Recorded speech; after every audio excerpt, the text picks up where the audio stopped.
All right, I think we're live. Testing, testing, as they say. I see a few people here. If you're just arriving, let me know where you're watching from.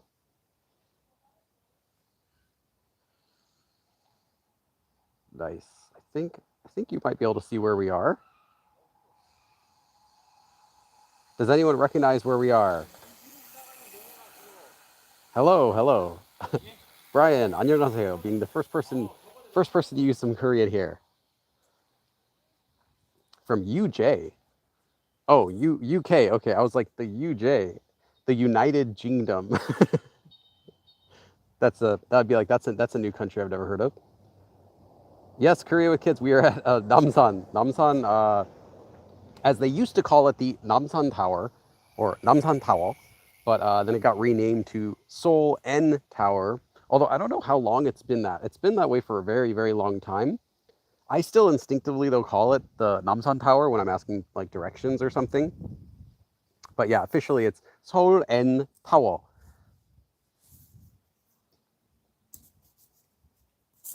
Why?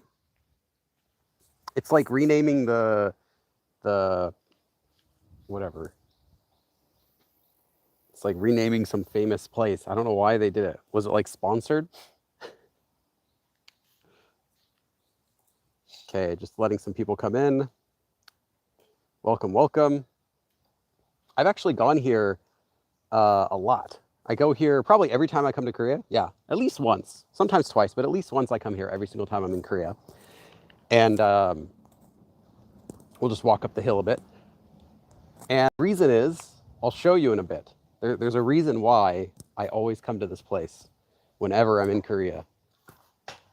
The obvious reason is because it's cool, but maybe not for the reason that you think. It's cool for a different reason. First thing though I want to say is this place is really expensive. So when I go here, I don't buy anything. I don't even go up in the tower. I don't take the cable car. I don't buy the lock. Put the name on the lock. I'll show you all these things. So if you've never been here before, you'll know what we're talking about before we're done. But yeah, I never do any of the things in here because they're way too expensive. It's pretty touristy, but in fact, I can already see some of them over there. But there's another reason why I like coming here, which is what I'm on my way to show you right now. Let me go up. Hold on, let me just go up this way.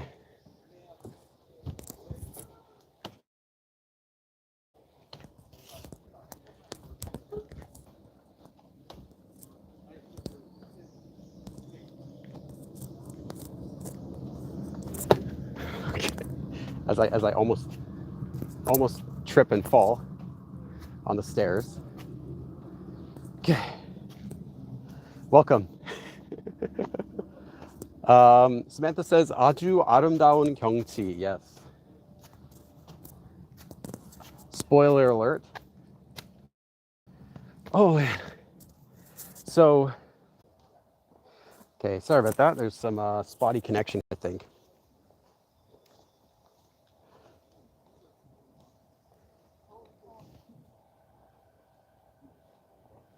Okay.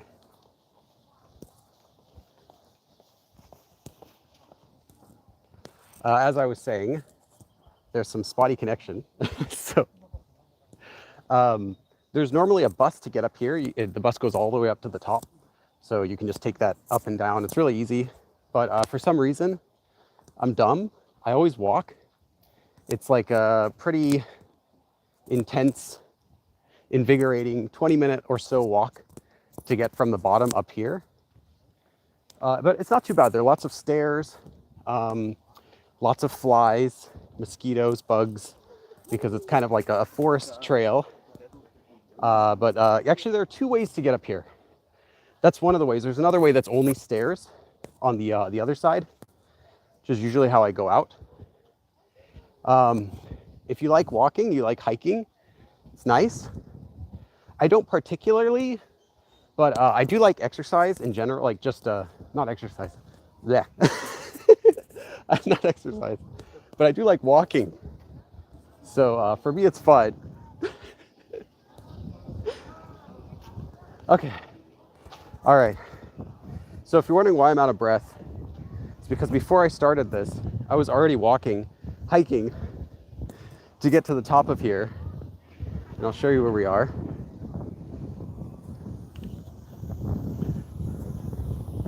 Took about 20 minutes to get up here.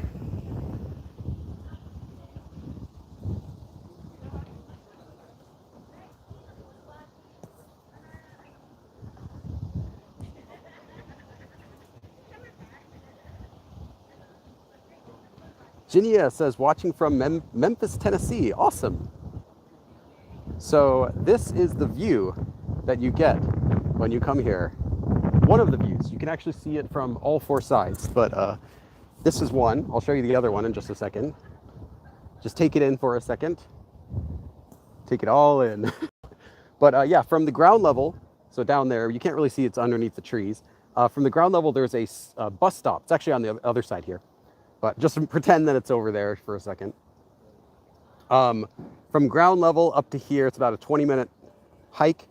It's not really that, it looks intense, it looks really high, but it's actually not that bad because it's not, you don't have to go all the way from down there. You're kind of coming from kind of the midpoint. Lion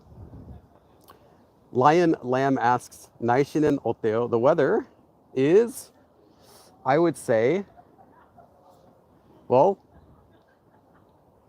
what would you say? 맑아요. It's bright. It's clear. Or in simpler terms, I would say the weather is good. It's nice. It's not hot. Weather's not hot at all, which is the key thing. Do not come here when it's hot. If you come here when it's hot, there's like no protection from the sun except for like some trees around the rest areas. You're just going to be cooking in the sun if you come here when it's hot. So avoid visiting here July and August. But it's not terrible. Right now it's the beginning of June. It's warm, a little bit warm, but it's not hot. It's not like where you would say it's hot yet. And there's a slight cool breeze.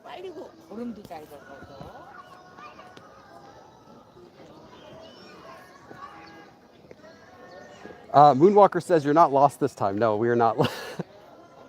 We are not lost this time. We're good this time.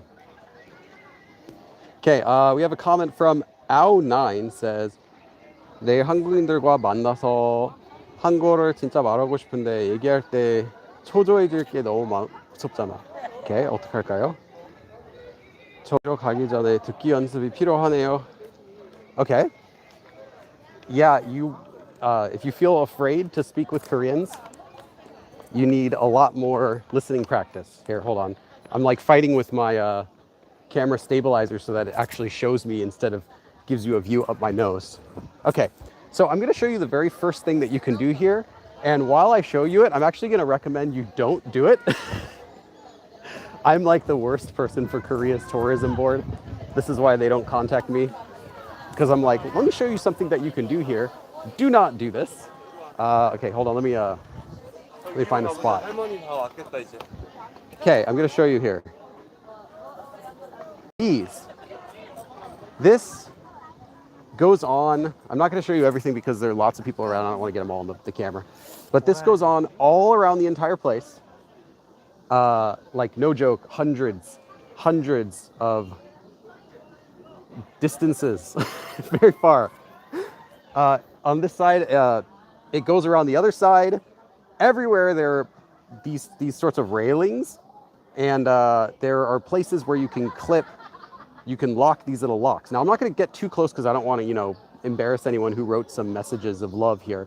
But typically, the way it works is that if you're in a relationship, so a couple, I guess you could do it if you're like really good friends. But typically, yeah, love locks. Thank you. That's the word I wasn't thinking of. Love locks. But it doesn't really have to be love, but it's any sort of relationship, close relationship. What you do is you buy a lock, and they sell them here. This is why I say don't do it, because if you buy it here, the locks here are laughably expensive. I don't mean like a little bit expensive for like a tourist price, but I mean like Imagine, okay, okay, see one of these locks. Take a guess. Can you guess how much one of these costs? Just take a guess. I want to see who can get the closest to it. Everyone take a guess. How much do you think these locks cost? Now, not all of these locks are purchased here, I'm pretty sure, because I can see some of them are just standard painted locks you could probably buy other places. But yeah, most people, though, they'll buy them here because they didn't really think about buying a lock before they come up. Yeah, you're right. It's like $20. $20 for one plastic lock that, yeah, if you really want to, I mean, it's a tourist tax. Mama, right there. But I don't know. If I was doing this, I think like $2, $3 would be a fair price. That's still more than the lock costs. You can buy locks like this for much less at the store. I think like $2 or $3 would be fair, but no, they're usually yeah, about $20. In fact, I can probably show you the machine where you purchase them.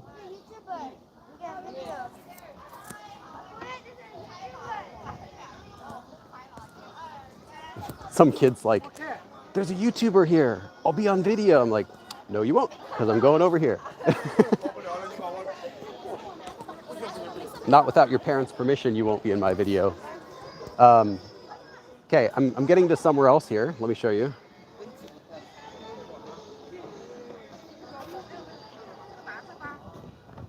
Oh, wow. Okay, this is the actual tower.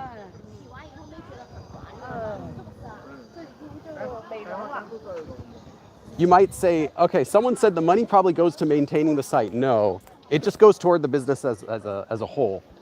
This place is going to be maintained regardless because it's such a popular tourist area that if they made the locks cost exactly what they cost to purchase, they would still support it because so many people come here, purchase the food at the place, take pictures, look around. It's just a really popular spot that they would definitely maintain it regardless of that.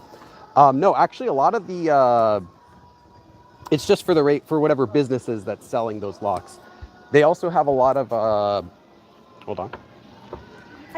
They have many other ways that they earn their money. For example, people who are paying to take the elevator to go all the way up to the very top of the tower, which you can do, which is also quite expensive, and I've done it. It's not really worth it. Okay, here are some more, just to kind of give you an idea of what we're looking at.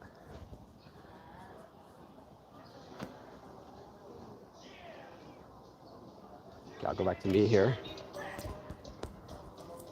Let's see if I can find one of the machines here that sells these locks. And if I don't get copyright struck by the music that's playing in the background. Let me just verify. 15, 24. Oh, they hid the prices. I see the machine right now. Hold on, I'm gonna move out of here because they're playing music really loud. I don't want it to like mess up the video. They used to have the prices available on the machine where you buy the locks, and I remember seeing them, I think last year or 2 years ago, and I remember the prices being at that time 20,000 won for the single locks. They had a cheaper one that was like a tiny lock, but you wouldn't want to do that. Like for the regular ones, like 20 something. But now the machine I see doesn't even have a price on it. So it could have gone up and they just hid the price. It'll show you the price, I guess, after you select it and right before you pay. Someone said, do elderly and disabled need to pay to use the elevator? This is a special elevator that goes up to the top and it's not free. So everyone would have to pay if they want to go up to the top of the tower. But like I said, it does go up fairly high. And I wanted to show you though, the view actually looks really nice, even if you don't go to the tower. But then they started playing that really loud music. So I don't want to go over there. Just take my word that the, hold on, let me go back to me.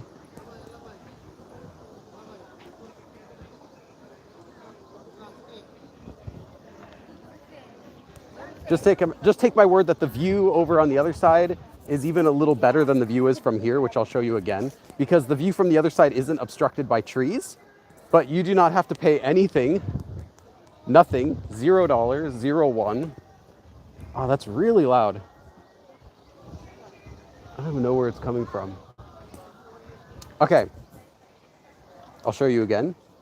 Yeah, the view that you get from the other side is the exact same as here, just without, well, I mean, different buildings, but it's the exact quality minus the trees. The trees here on this side kind of block it. The other side do not, but it's free. Going up to the tower, as someone who's done it, it's not really worth it, I think. Now, if you want a really high view of Seoul, there are many other buildings you can just go into and go up to the top. Just ride the elevator, walk over to a window, and you can look out. You can look out over the city. I don't really think this is the best view you can get. And then you also have to hope that the air quality on the day that you go is really good, so that you could get a benefit to being higher up. I just don't think it's worth it. I think a nicer experience, and the reason why I come here every time I'm in Korea, is because you can walk up here for free. You get a nice walk, kind of look around the area. It's pretty. See the view of the city, walk back down. Moonwalker says maybe lock prices are like lobster prices, market rate. Yes. Oh, the music's still going over there, but I meant before when I was walking in the area. We'll see. If the music stops for a while, we'll try walking over there again. I don't know if it's something that's always playing, or if it's like they did some event or something and played it, because if it's always playing music really loud like that, that'll be really annoying for people who are just kind of trying to walk around. Normally they don't play music like that. Kai says, I saw a debate online about it, and I'm curious. As someone who's been to Korea a lot, would you recommend preparing for a trip by using an incline on a treadmill or using the Stairmaster? Oh. I don't think necessarily you need to prepare for being in Korea by going up and down the stairs. I think a better way to prepare for Korea, like physically, just take walks. If you are walking every day for about 30 minutes total, I think you're going to be fine. I don't think you need to be like in a Olympian shape. You don't need to be like Arnold Schwarzenegger or something. You don't have to be like a super athlete to prepare to go to Korea, because obviously Koreans aren't. They are just regular people too. But I would recommend something like taking 30 minutes of walking, finding out how you can get 30 minutes of walking in your day. Maybe like it's 10 minutes walking to and from school, or maybe it's like an extra 5 minutes, like you park a little bit farther or something and walk a few more minutes, just something like that. It doesn't have to be much. And 30 minutes is really, really not a lot if you add up all the time you're walking throughout the day. Something like that should be fine. And then, yeah. Let's see. Kai says, yeah, people were saying there were an insane amount of stairs. There are, but like as I'm saying, you don't really need to prepare extra for the stairs unless you're planning on doing lots of traveling around Korea. Like you're not just visiting Korea to, experience Korea, but you're planning on visiting Korea to go specifically to some places that you have to do hiking. For example, if you wanted to visit the Seoul N Tower here, and you wanted to hike up here, then you're gonna do lots of stairs. There are hundreds and hundreds of stairs. If you want to do hiking somewhere, you're gonna do the same. But regular walking around the city, you're not gonna be doing, in the subway station, you'll do stairs, but if you don't want that, you can just take the elevator. So whenever you get to a subway station, just find the sign that says elevator. It'll be out of the way, so you'll have to spend some extra time. But just take the elevator if you're too tired. If you really, really want to be ready for it, like, I totally want to be good for it. Yeah, you can do the Stairmaster, but the thing is, Koreans also who live here every day and travel every day, or, those who do travel, they also get tired when they go up 100 or so stairs. So you're not really trying to compete with them. You just kind of want to be on the same level as them. But yeah, typically the subway, I think, is where you're going to experience the most stairs.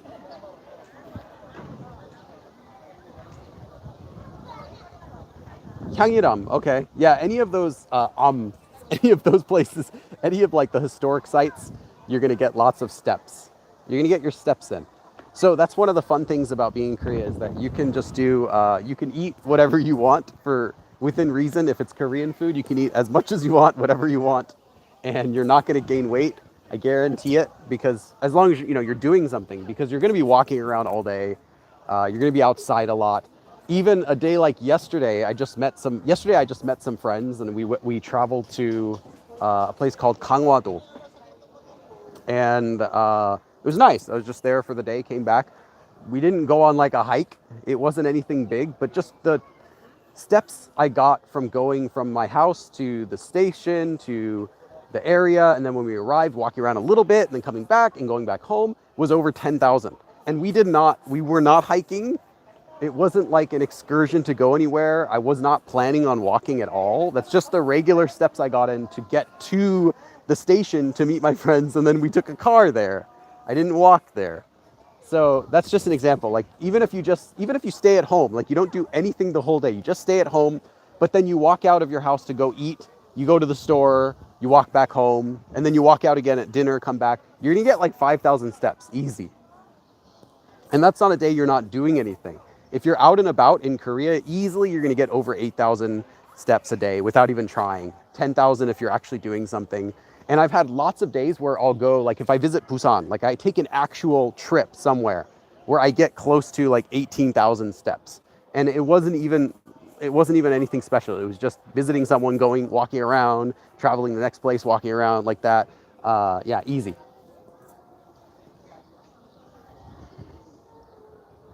Let's see. Church Lady says, nice name. Do they have tours of the major studios? Can you visit a TV show filming? Yeah, they used to have I'm not sure if they still do, but they had a KBS filming studio in Suwon. Now, I never went there, but back when I first researched it, I know that they had a tour that you can go on that would show you the sets of some older dramas that they used to film there, and they kept like parts of the sets there. I'm not sure if they still have a tour now, but you might want to try starting there. KBS studio in Suwon. I almost did a video there once, but then I remember checking on their website and they said something about like, oh, you can't film or whatever, so I gave up on that. But yeah, that might be an option. Again, that was like, I think 8 years ago I was researching that, so it might be gone now. But the other answer besides that is no. They will not let you onto an actual set. You will not get to see actual filming unless you happen to be where they are filming. I've had that happen before when I was just hanging out at a mall, and I was with my wife and her friend, and we were just getting a drink at the cafe, and suddenly a film crew was already there, but suddenly they arrived like into the area with cameras and the actors, and they started running around like yelling and filming and everything like that. And we saw all these extras running around. One extra was pretending to be shot. Like all these things, like what's going on? We're just in the cafe, and all of a sudden this giant scene is happening. They're running around like, cut, okay, next, and then they run upstairs. I'm like, don't you guys take breaks? It was really chaotic. But that happened once before. I don't know what drama. I didn't figure out what drama they were filming. But my friend, wife's friend and my friend, she had searched the actor, and she recognized one of the actors, and she's like, oh, I know that actor, or whatever. He was like sitting like literally 10 feet away from us. So it can happen. What you can do, what's more realistic, is visiting places that they used that are regular locations for filming. For example, like, oh, they filmed this scene here. They actually have that over here. They actually have some dramas that will film scenes here. So if you want to see like, oh, I want to visit that, that historical location or that building or that city or that restaurant that they went to. Oh, they're playing music again. They had stopped it. The music stopped for like 10 minutes and then they play again. If you visit, like that sort of thing is possible and very easy to do.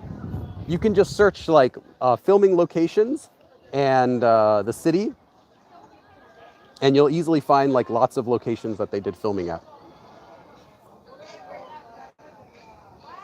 Okay, Daria asks a question. How do I know how to pay at a restaurant, or if I should pay going to the front to pay or wait at the table? Okay. Yeah. And then Kevin Fitch answered that and said, generally, you go to the front to pay at restaurants in Korea, also no tip. Generally, yes. It's not the only way that it happens, though. Some restaurants in tourist locations or in busy areas will have a sign that says 선불, son, like I'm just going to spell in romanization only so you know how to spell it in Korean. Sun, S-U-N, 불, B-U-L. Okay, that's not official romanization. Don't write it down like that.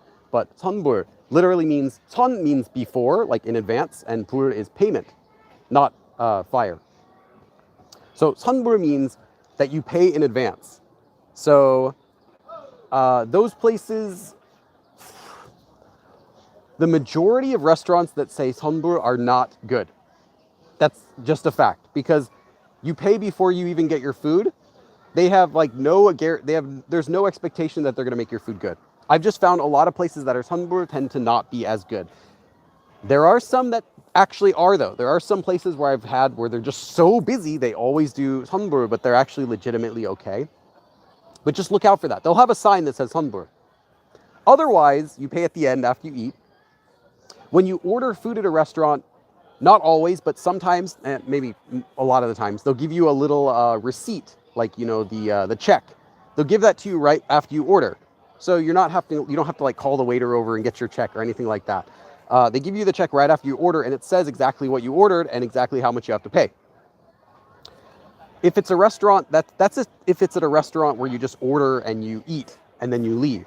But if it's a place where you might keep ordering food, like a restaurant that serves meat, then they won't give you that. They'll give you that at the end because they know you're still going to be ordering drinks or extra servings of meat or something like that. They won't just give it to you right when you order. Either way, you pay at the front, or if there's no cashier at the front, they might have a cash register closer to where you're sitting in the back. If it's a big restaurant, they might have multiple places you can pay. But typically you go toward the front and you'll pay at the very end of your meal. And yes, there's no tip. If anyone in any situation ever, anywhere in Korea, for whatever reason, I'm going to this extent to let you know how serious I am. For whatever reason, ever asks you to pay tip or tells you that there's a tip, they are lying. There is no such thing as tip in Korea. As of yet. Who knows what will happen in the future. But yeah, tipping is not a thing. Koreans are aware that foreigners, you know, especially Americans, have tipping culture. So what might happen is you might take a taxi and the taxi driver thinks, oh, this is a dumb foreigner. I'm going to ask them for a tip after the taxi ride. There's no such thing as tipping in Korea. Do not tip. In fact, you can tell him, you could ask him anything you want, like about that. Like you can challenge him on that. There's no such thing as tipping. So yeah, no situation is there tipping. The only exception when you could give someone more money than you owe them would be as if you really just don't care about your change. Yeah. So like sometimes I've had that happen where I took a taxi and I said I needed to go to the airport really fast. I'm like, oh, can you go really fast? This is not tipping because Korea doesn't have tip. The guy took me to the airport really fast. The total was like 18,000 won. And I gave him 2만 won, so 20,000.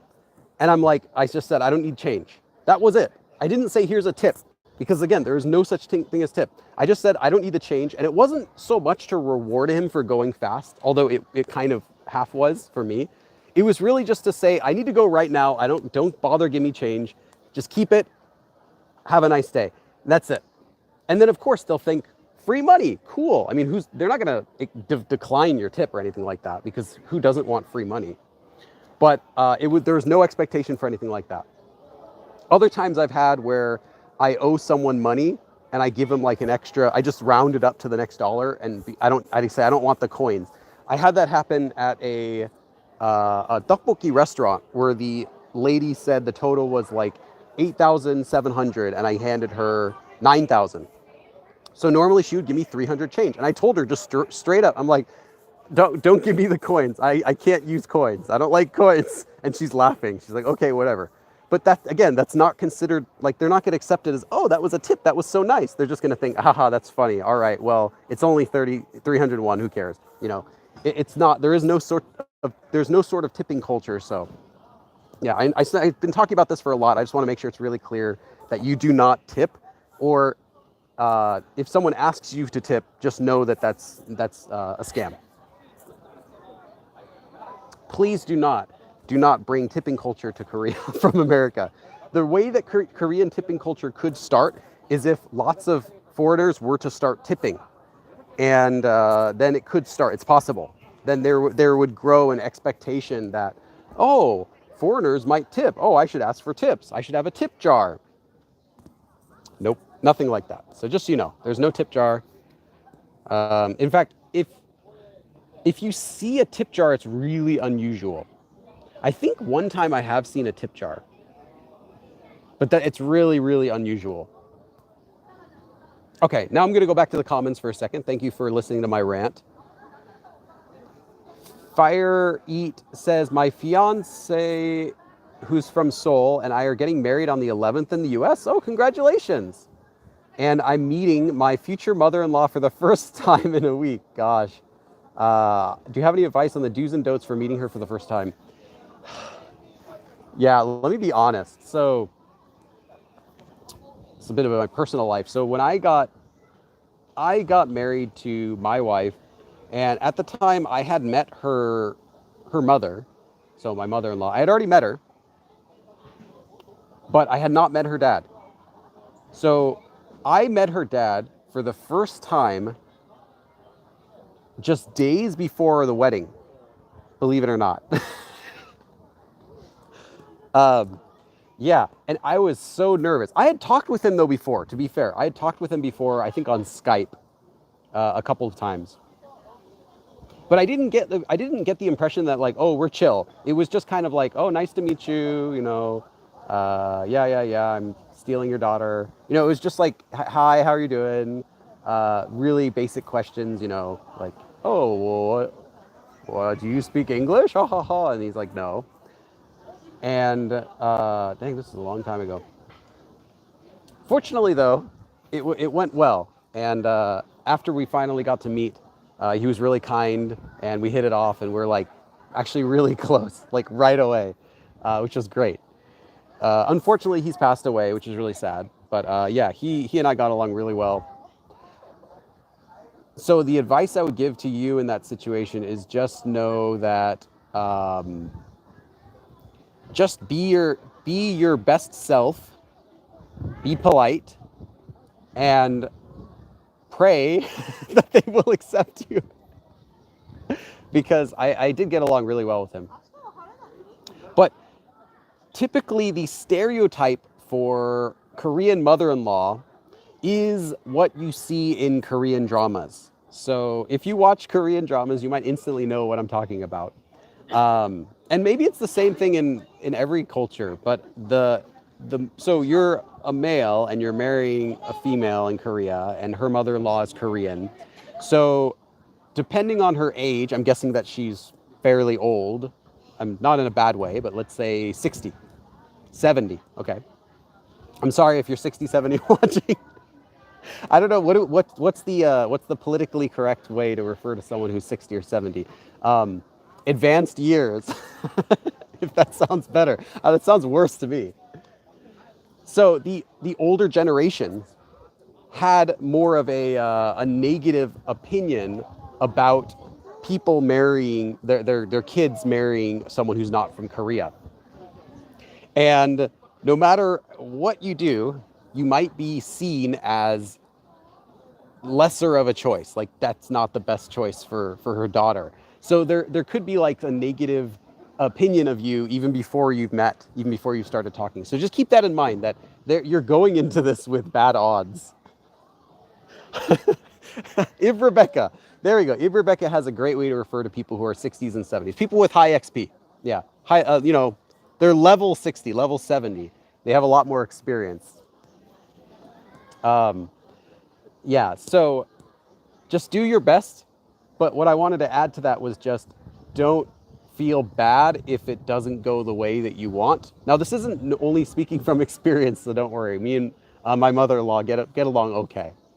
But don't feel bad if it's not like a wonderful friendship and you match perfectly and you're like, oh, it's so wonderful. You're such a nice mother-in-law. Oh, you're perfect. Let's hang out.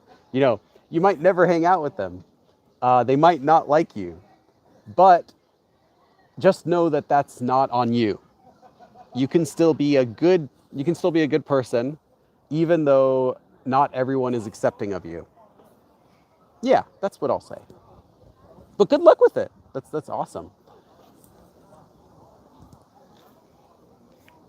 Oh, and she might want to talk to you about a lot of stuff, so just listen to her. I'll say that too. Okay, next question. Daria. Oh, actually, I just did one from Daria, so let me see if scroll up. Kenny says, no matter the country and cultures, the older generation has a very judging and negative attitude about something. Not everyone, but it's very common no matter what country. Okay. Yeah. Yeah. Sometimes. Yeah. Without saying anything else, I'll just say, yeah. Sometimes. Okay. Caribou says, I'm gonna study and live in Busan for 1 year. Oh, awesome! I was there. For that long. Do you have any tips how not to get bored in Busan? I heard that once you visit a few attractions, there's nothing to do. Yeah, that's true. Okay, next question. Let's see. Busan is nice because of the character of the city. Like, you don't get this when you go to, actually you do get it in some other cities, but you don't really get distinctive culture in Seoul because it's kind of a hodgepodge of everyone in Korea. Like, everyone wants to live in Seoul, so you get all the dialects, all the types of people, you get foreigners from every country like that. But Busan is a little bit different. You get some tourists going there. Mostly they'll go to the beach, which I think is overrated. It's just whatever. But a lot of tourists will hang out at the beach, and there aren't really many historical like buildings or anything in the area. I think one way to have fun in Busan is by leaving Busan sometimes and going other places around Busan. Because Busan, it's true, there's a lot of stuff to do. You could easily have fun for like a few weeks there. Like, oh, go here, try this food, go to this place, go to this market, walk down this street. Oh, look at all these old houses. Cool. You can do that for like a week. But beyond that, there are a lot of cities that are in the area, not too far, within like maybe 30 minutes or an hour that you can get to, that are also really cool that you can do the same thing in for several days. So I would probably try that. Like, take a day trip, go down to, actually, you could even go to Jeju because they have or you could even go to Japan. They have a boat that goes to Japan from Busan. But anyway, yeah, just take day trips, like go to the cities around the area. And besides that, though, try to meet friends. There are a lot of people in Busan, like young people, that like to hang out, just like in Seoul. So if you join like Kakao groups, or if you have a Naver account, you can join Naver groups. Or if you have a Korean phone number, there's an app called Somoin, which is like for making, like, it's basically meetups in Korea for Koreans. And just try to go do some activity that you want to do, like have fun, find people who have similar interests as you. I think like some people are like taking graduation photos or something here. Anyway. Okay, next question. Yeah, my aunt is in her late 70s and she's very judging and sometimes racist. She didn't even want me to visit Korea because of North Korea. Yeah, I have encountered some racist people in Korea, but it's usually much older people. I haven't had someone who's young like be openly racist toward me. I mean, I'm white, so it's a little bit there's a little bit less racism against me than toward other people. But in Korea, though, it's a little different. Yeah, of course, than the U.S. Let's see. Okay, next question. I'm gonna take a few questions from the chat. Seomyeon is nice in the evening, or if you like clubbing. Yeah, Seomyeon grew a lot. It was before. It was also the place I used to go to hang out. They had a lot of stores there. And now it's even bigger. Seomyeon is where you want to go for like, it's like the Hongdae of Busan, kind of, I guess, one of those. And I think it's pretty cool. But then again, you go there once or twice and now you're like, well, what do we do? You go to eat you can go to a restaurant there, I guess.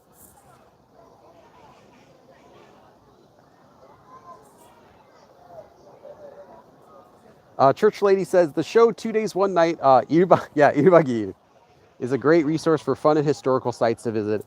but your experience may vary because it's a TV show, it's produced, so everything in there is curated and scripted to be an entertaining experience and a fun episode. It might not be that way if you do it. So just keep an open mind about that you might not get the same experience that they do. Kenny also asks, how long have you been living in South Korea? Did you move there because of your wife? Where did y'all meet? I do not live here. So I've said this before, but I live in LA, but I'm in Korea about 4 months of every year. Yeah. So this time I'm going to be here until the end of July. So you'll see me do a few more live streams as well while I'm here. And probably come back again in November. Okay, they stopped playing the music again. So let me see if I can go back down to... Oh, never mind. They didn't stop it. I just couldn't hear it from here. Okay, I'm going to go up. I'm going to walk a little bit around because I don't want to just be in this spot the whole time. Okay, give me your questions. Let's see. See if I can scroll up and see another question. Daria also asked, do you think some Koreans are annoyed by all the foreigners or tourists visiting the country but can't speak or understand the language? I'm a beginner and will visit Korea in September. I think if you are respectful, they probably don't care. They're more wondering.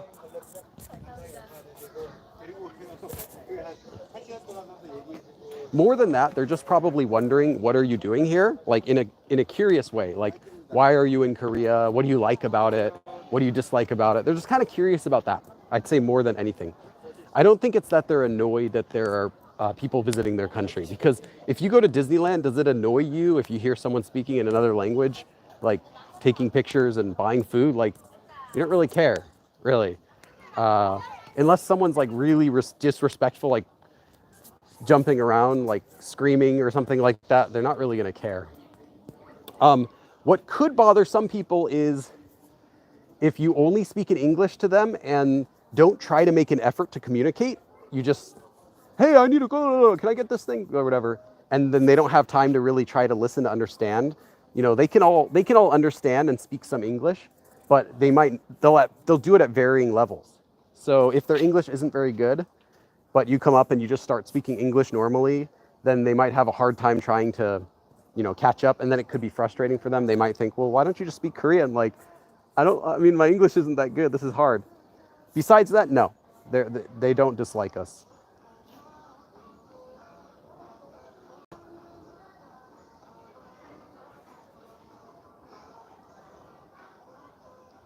Ketty says, I guess the person got frustrated when you tried to charge your T-Money card.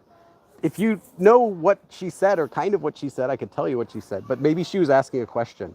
She might have been asking you literally, are you charging this? Like, are you trying to charge your card? And then if you said what, then they might be, are you charging? Like, just to confirm. And then being annoyed like that, though, isn't being annoyed because you're a foreigner. It's being annoyed because they can't communicate. That's it. And that sort of reaction, though, is kind of normal. Like, even if you speak Korean, you're going to have people get annoyed at you. Not because you don't speak Korean, but just for what you're doing or what you're saying, just in general. Some people are easily annoyed. I'll just say that. Easily annoyed. Any Koreans here can verify that as well. Some Koreans can get easily annoyed. I'd say, especially being from Los Angeles, where we're more like laid back, like we try not to get bothered by so much. Yeah, it's a different atmosphere here. Okay, let's take another question. She gave me the card with no money and gave me the money back. Yeah, she probably didn't. Maybe she didn't understand. You could try again, just clearly giving her and saying, like, 충전하고 싶어요, like, I want to charge it. Just, say it really basically so she understands. Isaac says, have you met other foreigners in Korea besides you? Of course. Yeah, lots. I just had a fan meetup a week or so ago.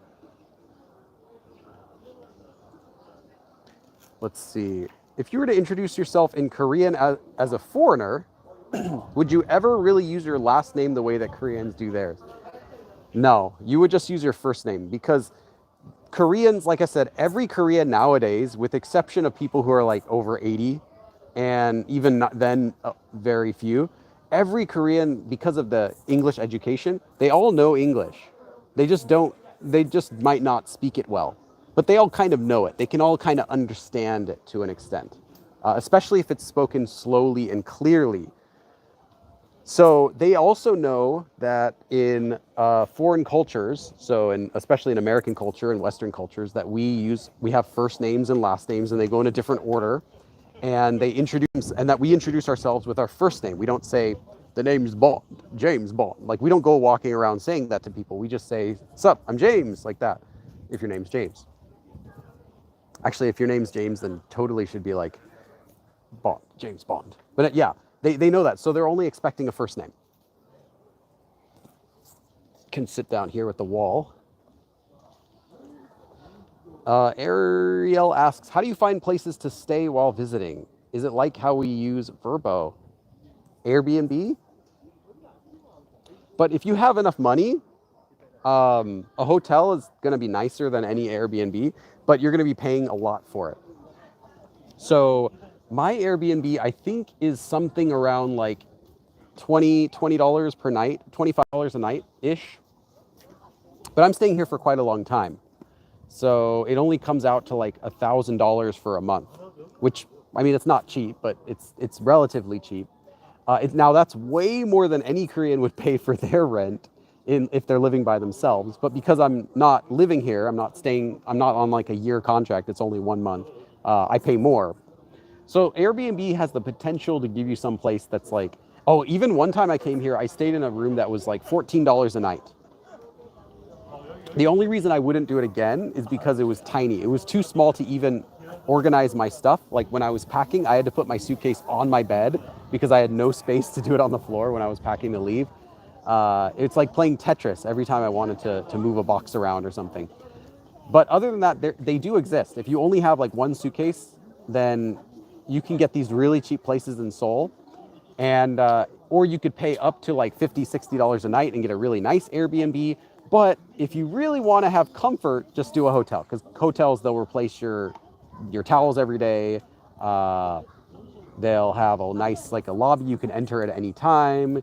You just put a code in your room. Like, they're really convenient for all of that stuff. Yeah, so it's just up to you. How much money do you want to spend? A dude says, hey, from Seattle. Hey, dude. Kai says, how was the fan meetup? It was great. It was great. We had about 20 people, and I was actually surprised because most people were not even from the US.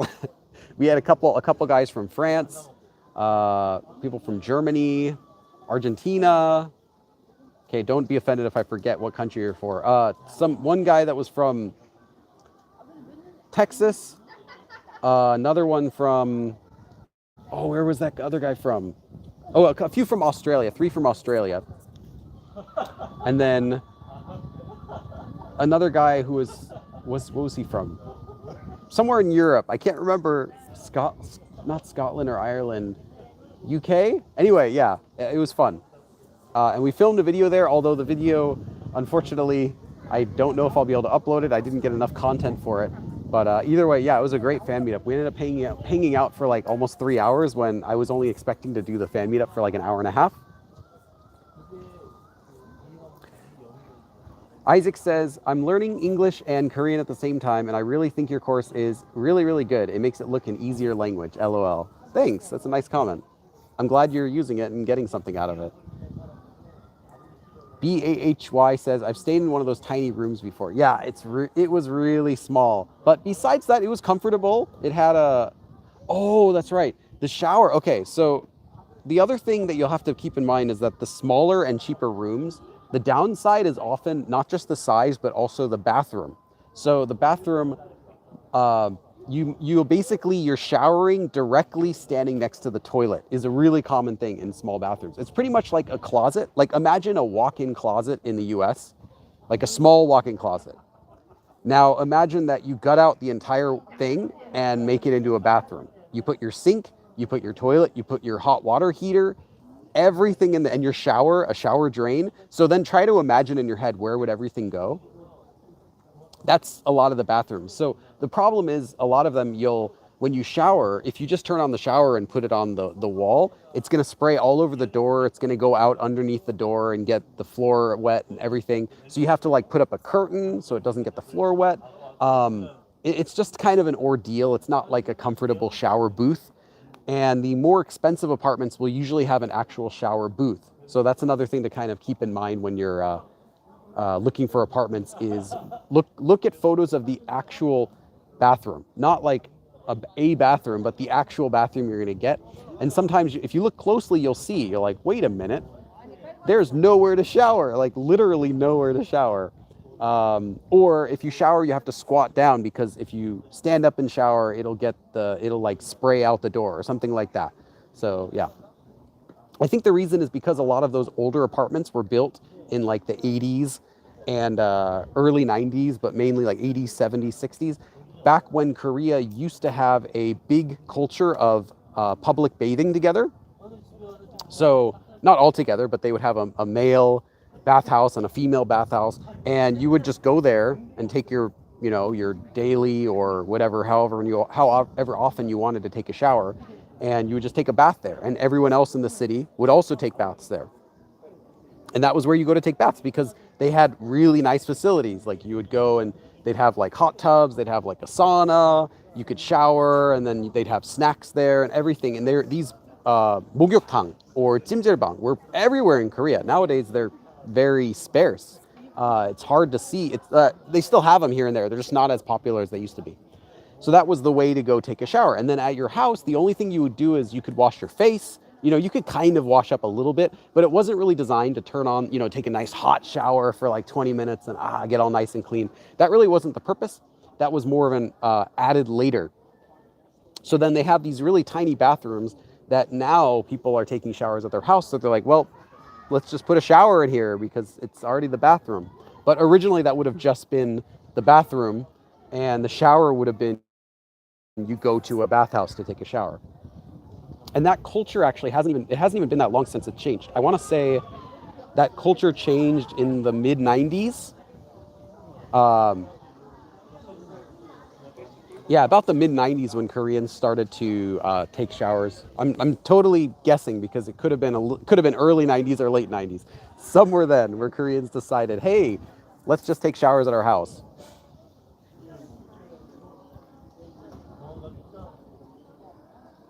Jania says, will you attend BTS's anniversary while you're in Seoul? Is there something going on this month? I thought they're doing like a get together, a big concert next year when they're all out of the military. I didn't think that there was anything going on this year. Let me think. Somewhere last year I did. Yeah, I know that they're all in the military. So I thought it was next summer that they were all doing something, no? But if the question is, will you attend their concert when they go back together?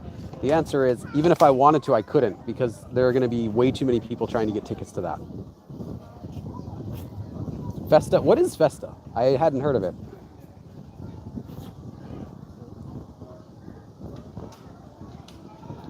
Let's see. Laura says, that's how my mom's bathroom. I don't know where you are in Daegu, but my family lives there, and we went to the Kapedam Cafe. Oh, I'm not in Daegu. Right now I'm in Seoul. I was in Daegu, though, just last Thursday, and the week before that as well. So I've been to Daegu now twice in the past 2 weeks. Jonesy, one member, Gene. Yeah, that's right. Gene, I know Gene's coming out soon because he was in early. And he started back in, 2022 fall, like the December or something like that in 2022. So he's going to be going out soon. 3/20, yeah.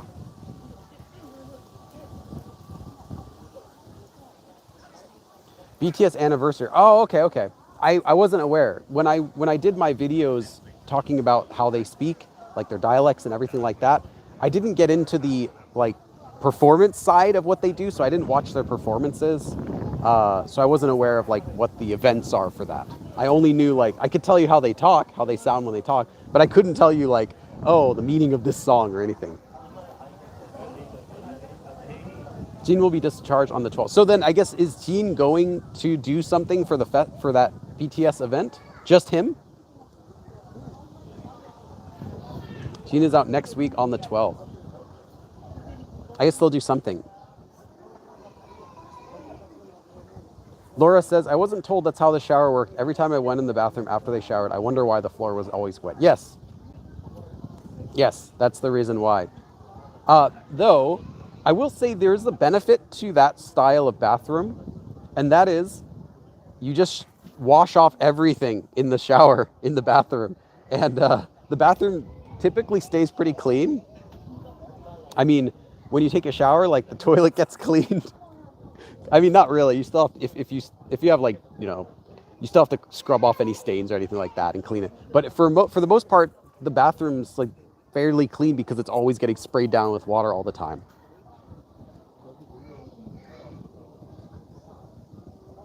Daria says, Billy, it's time to become BTS Army. I think it's too late for me. I am I'm not a member of any specific fan group. I do have Korean music that I like, but I don't follow any specific person where like, oh, I have to go to their concert, oh, I have to get their CDs or anything like that.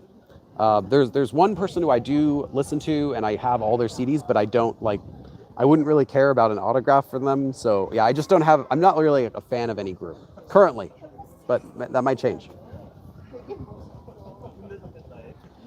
Mike says, in Jeju, I got my socks wet every day. Because the sink emptied out the bottom to the same one drain on the floor. Yes, yes. Yesterday, I went to a restaurant, and they had a bathroom in the back. And the sink, they had a sink, and when you turned on the sink, it drained literally right onto the floor. A pipe that went right down to the floor, and that drained into, like, right next to the urinal. There was, like, a drain on the floor. So if you're using the urinal and someone's washing their hands, your feet are going to get wet. And if you're washing your hands, you have to like spread your legs so that the water doesn't fall right onto your shoes. It was pretty funny. But I was with another Korean guy at the same time, and we were both laughing at it. So Moon Walker asks a question. If you're in Korea 4 months out of the year, does that mean your son goes to school there as well as the US for the rest of the year? So my son, 2 years ago, we actually had him in a regular Korean school. So he attended a regular school for almost 2 months. And he did that, was that 2021 or 2022? Anyway, a couple years ago. But it was a bit difficult. So it went okay, but it wasn't great. So instead we decided it would be better for our schedules and better for us just to have him do an academy. So in Korean, that's known as hagwon. Hagwon is, Koreans will have a bad, like negative memories of hagwon because that's typically where they go to do school after their school finishes. So it's like school on top of school. So who wants that? And they would just study there. But the hagwon that we have them go to is like for fun stuff. So it's not the studying hagwon, but it's more like just kids hagwon where they just go and play, read, do activities, talk with other kids, that sort of hagwon. We also have him attend taekwondo, so taekwondo hagwon, and he really likes that also. And we'll see if there are any other hagwons he can do this time. But yeah, that's what we have him do. Oh, what is this?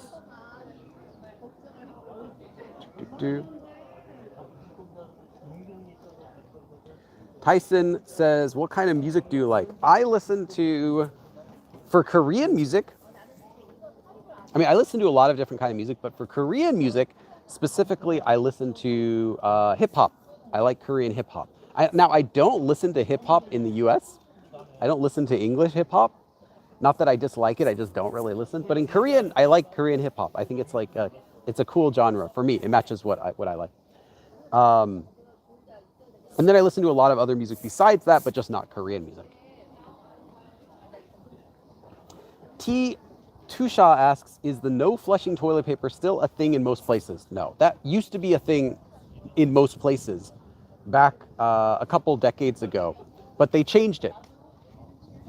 Nowadays, pretty much everywhere, with a few exceptions of like maybe some older buildings, like maybe really old buildings don't have a plumbing system still, but typically everywhere you go to, at least everywhere that's a tourist area, hold on, this thing keeps changing, has a plumbing system that can handle toilet paper. Now you can't flush like Kleenex or like wet tissues and stuff like that, but you can flush regular toilet paper anywhere just fine.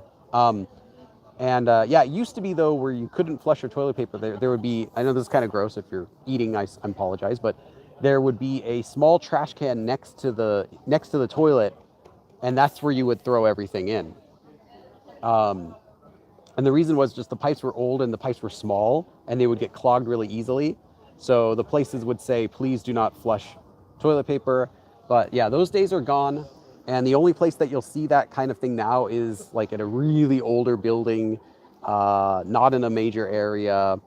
And even then still, like even small bathrooms that are in like the countryside, like in tourist areas, will still be able to accept toilet paper.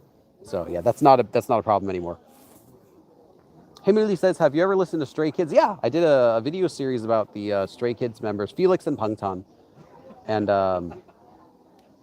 yeah, I did. I listened to some of their music back when I did that series. It wasn't bad. I only knew their like, major songs though, but it was cool.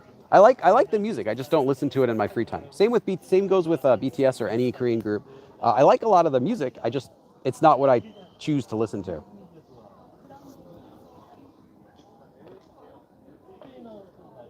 Love Auguste. I want to have 3 names. How come he gets to have like 3 names? I'm jealous. 3VBH says, how do you say skibidi toilet in Korean? It's going to be skibidi byonggi. I'll let you know that. Skibidi byonggi. I can easily tell you that's what it is. BHHY says, I've run into the bathrooms with the trash cans and there's no lid. You see yeah, there's no lid on those trash cans. That's true. But like I said, it's not a common thing anymore. Especially not in places where most people go. So if you're like a tourist and you're visiting places in Korea, you're never going to see that. If you live here and you do lots of traveling, you will. But, yeah, it's just a thing. Moonwalker says, do you drive in Korea? No, I don't, but I could. I mean, I can get my international license really easily. And it's not a problem. I just don't want to. It's not a can, it's more of an I do not want to drive in Korea because it's not fun. Well, driving isn't even the biggest problem. So driving, you just deal with people who are, Korean drivers, very aggressive drivers. But that's one thing. You can deal with that though. Just be on high alert when you're driving. The problem though is the parking, because it's really, really hard to find parking. And when you do find parking, it's really tough to get into a spot, or you have to park in a parking garage and it's expensive. Kai says, I'm about to head to dinner and then bed, but before I do, going to PayPal you $5 for a drink or whatever that'll get you to snack. Oh, thank you. I'm going to get something to eat after I finish this live stream. I'll just do live stream for like another 20 minutes and then we'll stop for today. I wanted to walk and show you the cool view over there, but there's music playing. I have an idea. What if I turn off my microphone and then walk over there and just show you the view for like a minute? Would you want to see that? Do you think that's worth it? Do you want to see it? If I turn off my microphone when I get to the music, because I don't want this video to get taken down, but the music's really loud. So if I turn off my microphone, make it completely silent, and like run there, I can show you the view from the other side and then run back. It would be a minute. I'm letting you know in advance though, in case anyone comes in. If anyone comes in and is like, I can't hear anything, that's the reason. I have a few yeses, but I'm only going to do this if most people here actually want that. And also Kai, yeah, really appreciate that.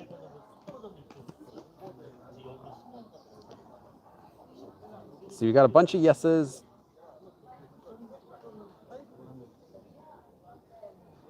Let me just scroll up here. Laura says, I'm desperately trying to learn Korean because my family doesn't speak English. When I was there last summer, I used a translation app every day.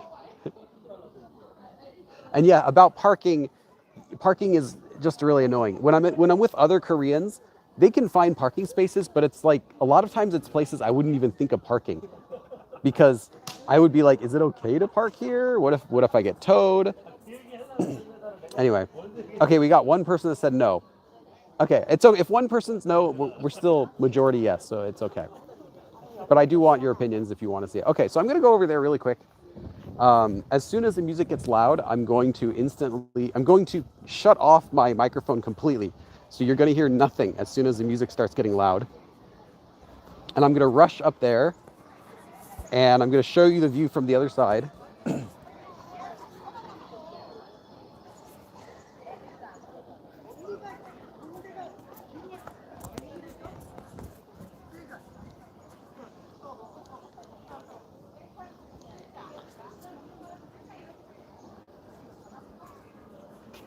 Okay, let's see. Can I go up this way?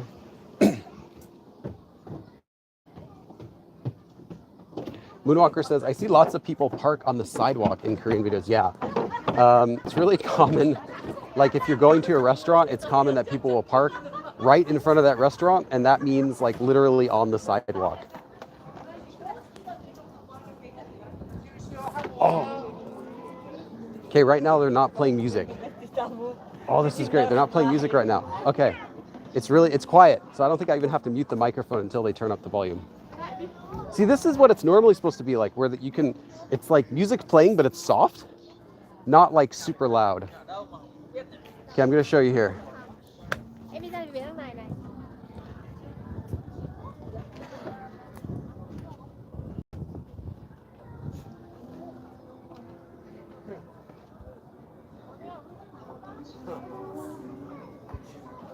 Okay.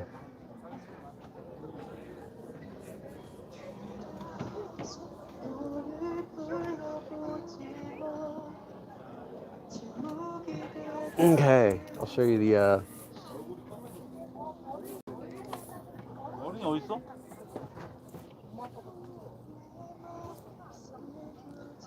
So the view, this is the other view from the other side, which, like I said, it's the same thing except it's not obstructed by trees. And also 100% free. It's really nice if you're here too. Like, it's totally worth coming up here for this view. I'm gonna go to the other side over here and show you too. There you go. Okay. Oh, thank you, Kai. You can't see, but I'm doing 5 dabs right now. kind of half. There's like a pole next to me.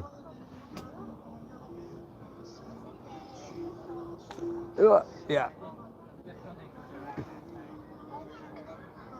So yeah, if you go up in the tower,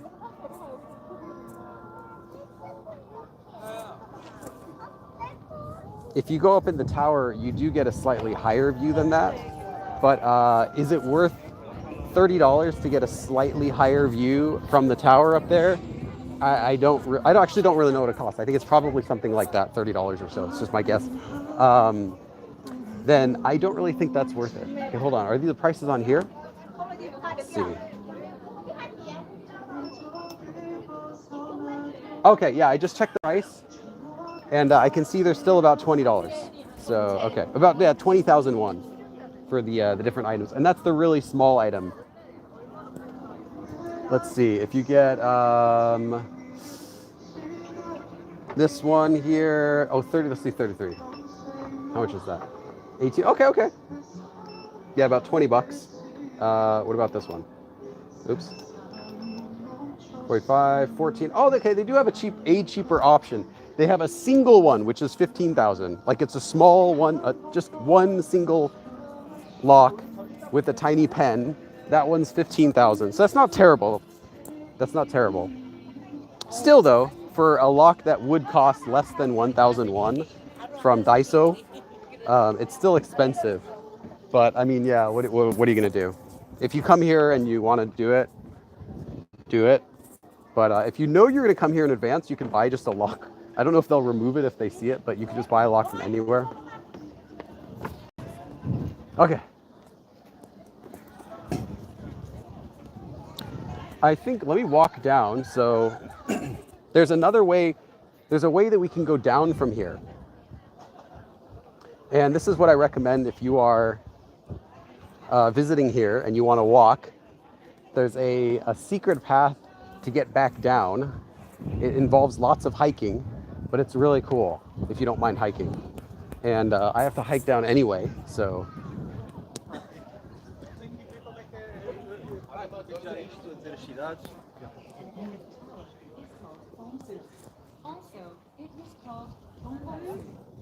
Just be careful here.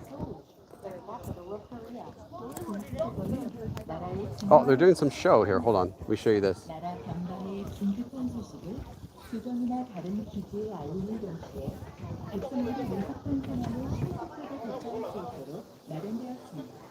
Beacon Tower was a communication system to notify the central government of urgent military information from the borders.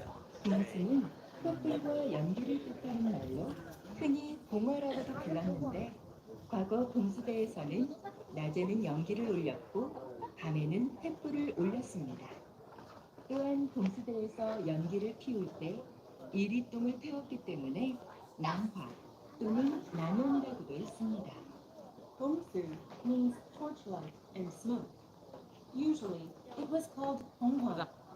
Smoke was used in daytime, and fire was used at night. 전기통신이 없던 과거에 동수제도는 국경에서 일어나는 긴급한 소식을 조정과 다른 지방에 알리는 군사통신 제도였습니다. 기록, So they're just using it for like communication by sending like smoke signals, I guess, and yeah. Anyway. Oh man, even over here, there's more of these locks. Just like locks everywhere. So many locks.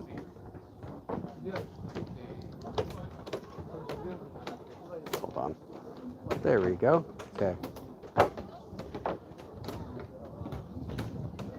Moonwalker said it would be awesome if they had a zip line from the top of the mountain down to the base. They had a zip line. Wow, that's crazy. I can imagine if they had a zip line, they would need a lot of insurance because there's no way that would be safe.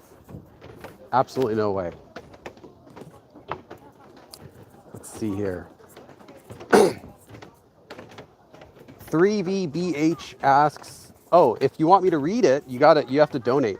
I'm not gonna read it. In Korean, they call it like akpul, or like troll comments from troll. I'm not gonna read them for free. So if you want me to participate in your trolling, you have to pay. I'm sorry." I just hit my head on the tree. Fortunately, if I didn't have my hat, it probably would have hurt, but it just bounced right off. This is the next place that we're going to. I'm going to show you is where a lot of people will take the cable car. So let me switch the cameras. There is a cable car that goes, oh, it's actually coming right now. You can see it's right there.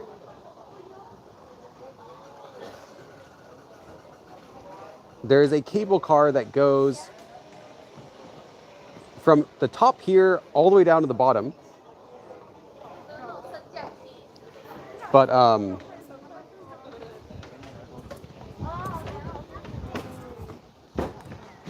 it is actually, it's also not cheap. And as someone who's done it, it's not something you want to do because for a few reasons. One, I remember it was in the summer the last time I did it, and it was really hot.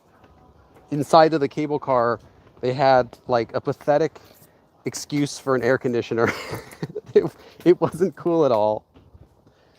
And it smelled weird too. Now this was back several years ago when I last took it. But yeah, I just remember it being hot and it smelled, and it wasn't really that cool. I mean, I guess if you wear a mask to cover the smell, and you go during a month when it's nice and cool, then it's probably great. But I just couldn't really enjoy the experience. And then the other thing is you still have to wait quite a long time for it. They go up and down back. They keep going back and forth, but you still have to wait each time for the next one to come. So it takes a lot of time. So you're just kind of waiting to go back down when you could just take the bus.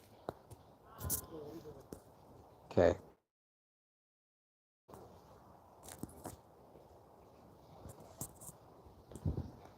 Oh, these stairs. I don't like this. The stairs, they are like uneven.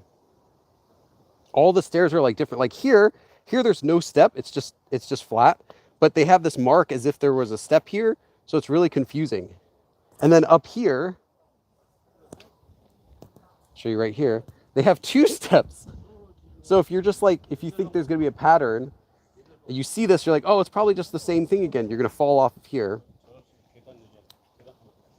I don't know who Korea's Minister of Stairs is, but they need to hire someone more qualified.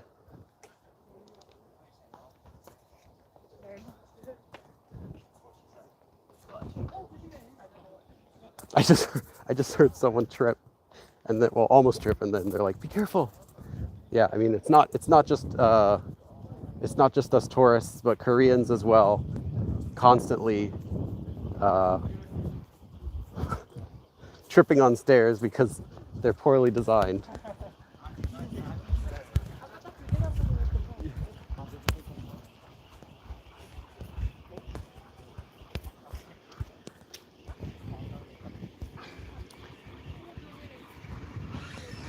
Mike PNYC says, I climbed up through the woods. Maybe I did it wrong, but lots of old folks on the trail too. Yes, that's the way that I came here too. This time and the last time and the time before that. That's how I walk up here, is through the side that has like trees and bugs and everything. It's like a mountain trail. And then it opens up into a bike trail where the bus goes up and down, but it's also like woods on both sides. Now coming down is also kind of like woods, but a little bit, it's like the whole way has stairs, so it's a little bit nicer.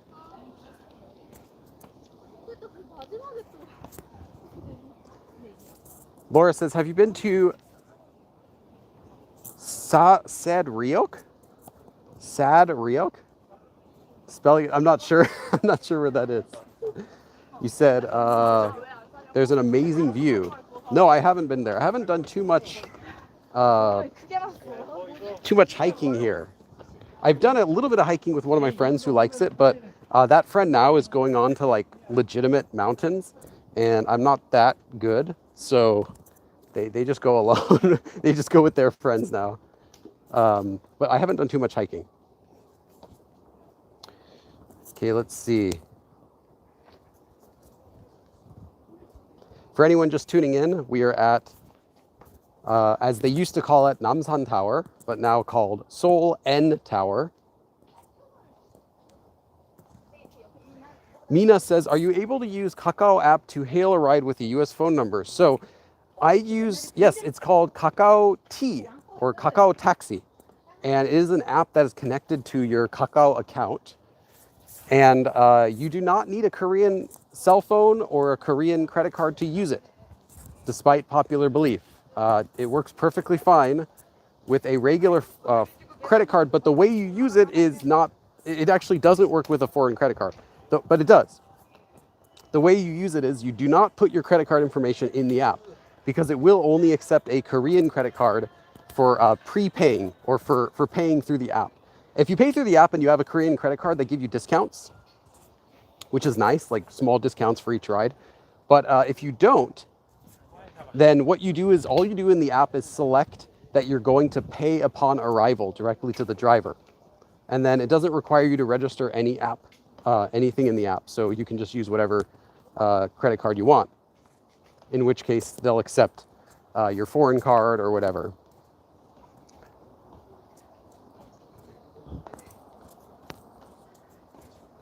Okay, let's see.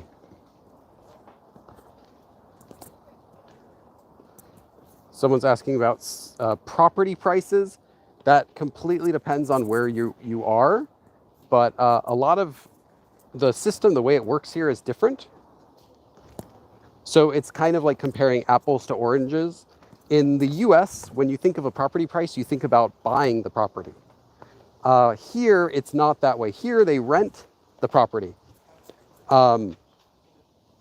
but you rent it. You kind of rent it permanently, like as long as you live there, but you rent it. You don't own the property. And that's a system that they don't have in the US, but it's called 전세.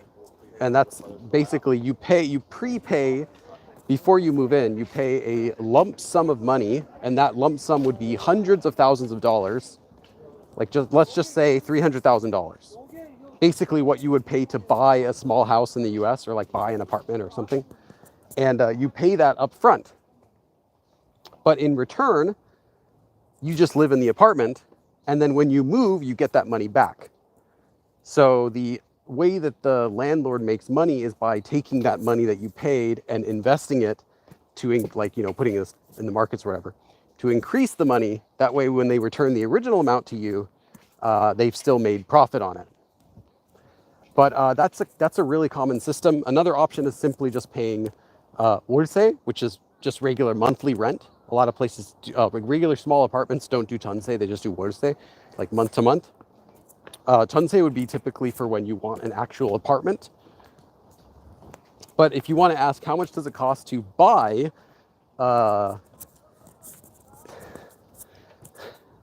no, they're not for sale.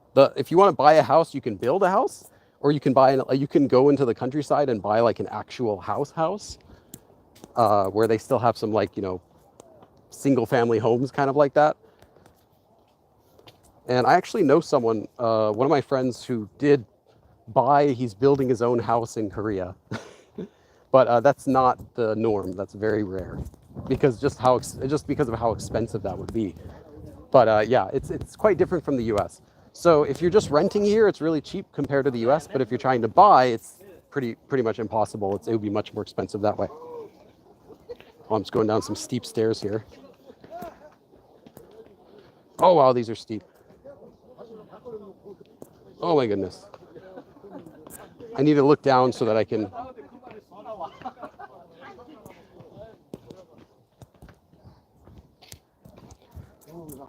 Oh, oh.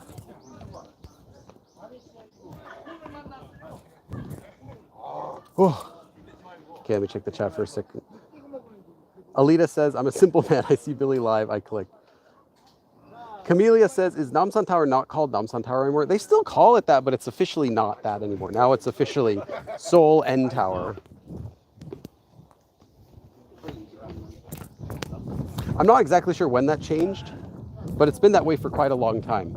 So, but if you call it Namsan Tower, everyone knows what you're talking about, because that's what it's called. I mean, that's what everyone calls it. It's kind of like the Sears Tower in New York, right? You call it the Sears Tower, everyone knows what you're talking about, even though now it's like, I don't know, the Gazorp Tower or something. I don't know if it's renamed. Anyone can tell me what it is now, but yeah, it's kind of the same idea. Or the Grauman's Chinese Theater in Los Angeles. Everyone knows what you're talking about. The Chinese Theater.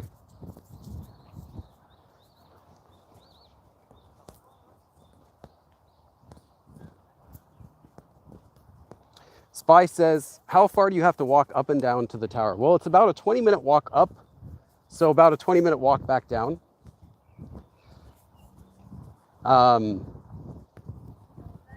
Could be faster, I guess, if you run. If you're like really rushing, maybe you could do it in like 10 minutes or so, but I think realistically it's probably like 20 minutes or so.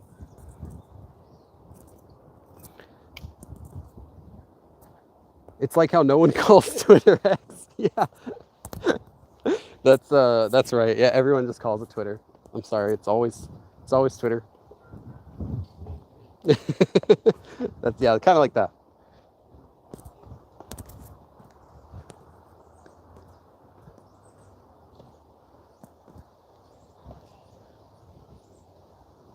Fortunately, though, the hike both ways is pretty nice. So.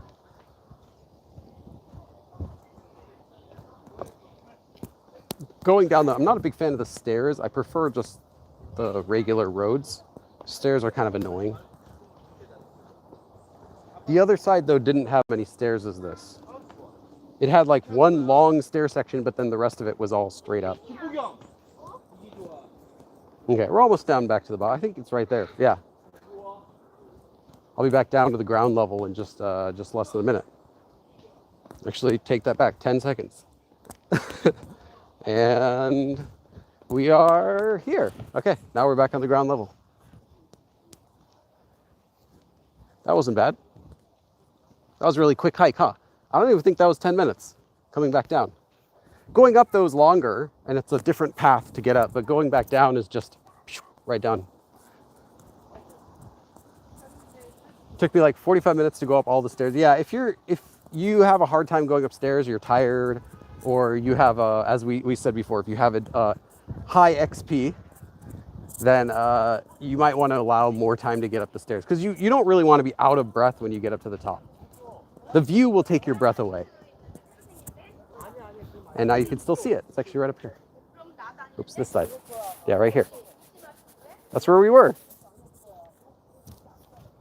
And then the other nice thing is that if you plan your trip right, so I don't think it's right here, but you can actually walk from here, from the Namsan Tower. You can walk from here all the way into the other tourist areas, like I believe Myeongdong. Like those areas also, you can just kind of walk to there. Insadong, all that. They're all kind of within walking distance.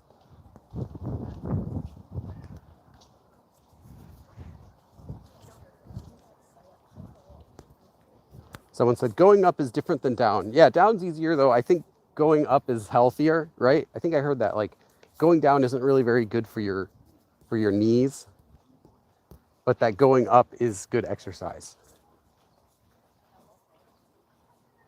I was out of breath at the top and chugged a Pocari. Okay, yeah, that sounds about right. Oh, this is a historic site. I actually don't know somewhere. I ended up somewhere. I have no clue. I don't remember this area. Oh wait, am I not at the ground area yet? Oh, maybe not. Maybe I still have to go farther down. Okay, it's now officially a Billy stream because I'm lost, right?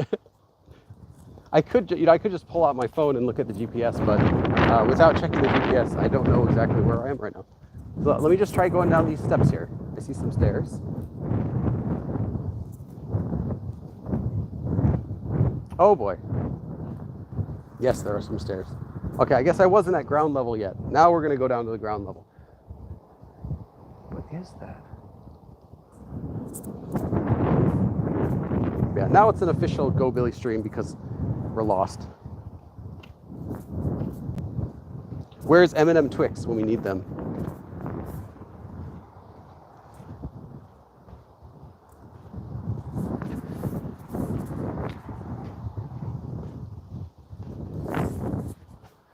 Where the heck am I?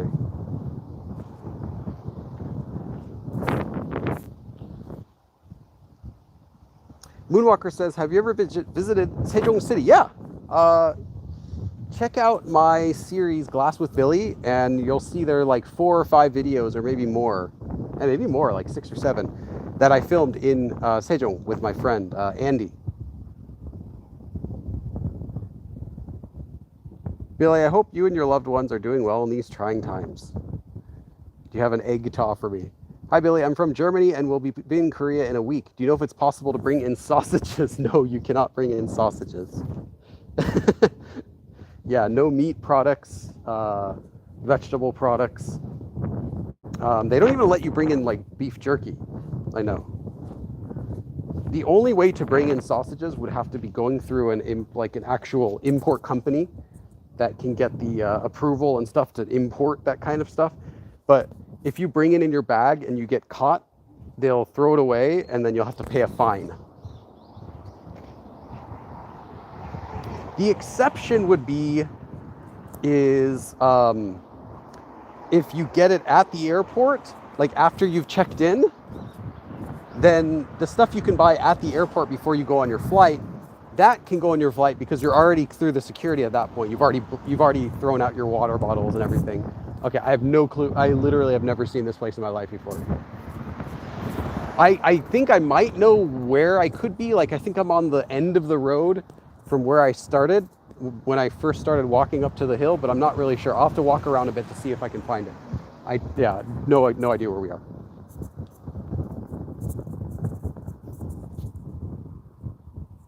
Cece says, hello, I started learning Korean. I'll travel to Korea this fall. Hope you're having a great time so far. Nice.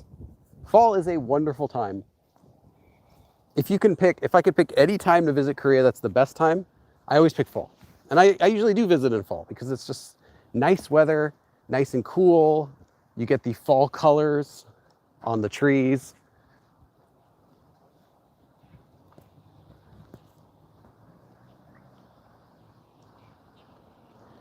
BHHY says, what's your favorite Korean kwaja?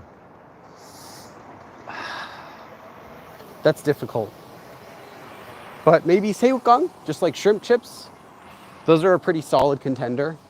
I did a video where I graded snacks once before with my friend, but we only graded the ones that they gave us on that, like the ones that presented us with. It wasn't like every kind of Korean snack out there. So 오징어 집 is also pretty good. It's like a squid house. Shrimp chips though, I think you can't really go wrong with those. Now, the shrimp chips though, there are many varieties. There's like a spicy kind. There's also like a fancy kind with like truffle or something like that. Don't get any of those. Just get the plain shrimp chips. Just regular old shrimp chips. They have MSG in them. They're not healthy, but they do taste really good.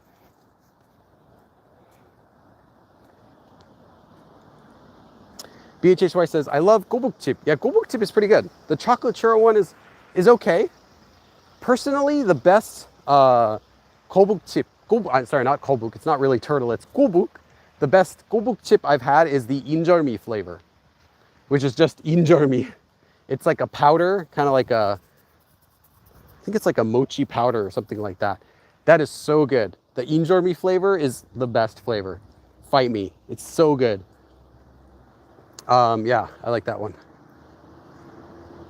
Laura says, can you reread these comments? I usually don't, but if there's a comment that you wanted, if you said a comment and I didn't reply to it or I didn't read it, you can send it again. Send it again like once.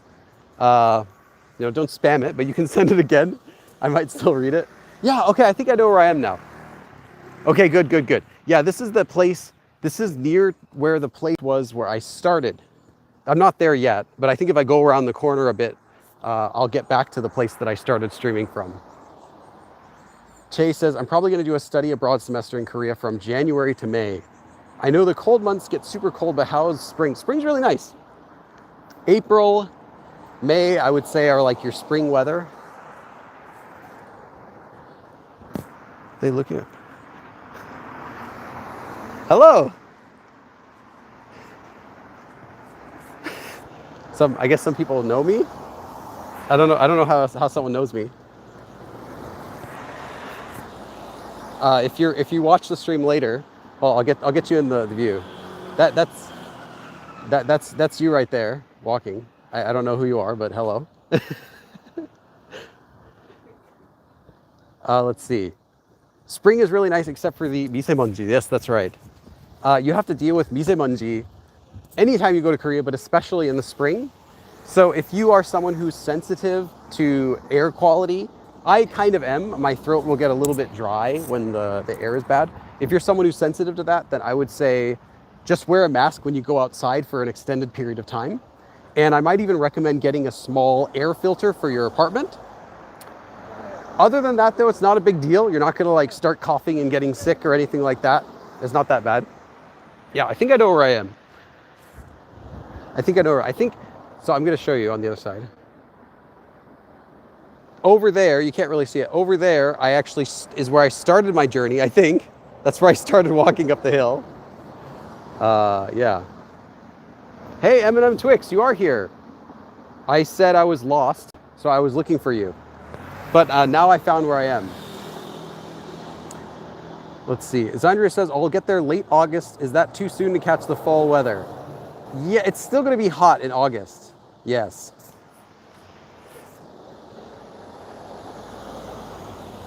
Someone said, is the sunlight strong? Not that bad. No, I actually think the sun here is less strong than it is in the US, specifically because of the misemonji, which kind of blocks out some of the really, really strong sunlight. But obviously if you're in somewhere where there's no shade and you're just walking around outside a lot in the sun during the summer, you're gonna get sunburn pretty bad. So I definitely recommend bringing sunblock in when you go to Korea, or buying sunblock in Korea. Korea has so many cool types of sunblock.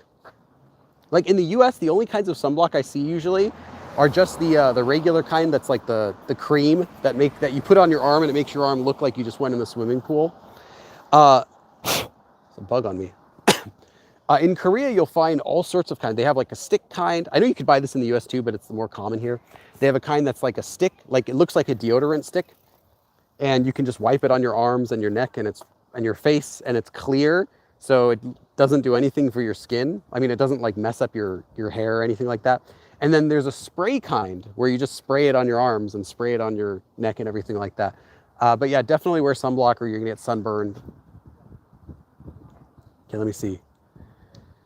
Eminem Twix says, I would have only gotten you more lost. Yeah, there was a point when I came down from the stairs when I decided to go right instead of left. You would have told me to go left. Going right led me right back here. And I'm like, okay, I know where I am.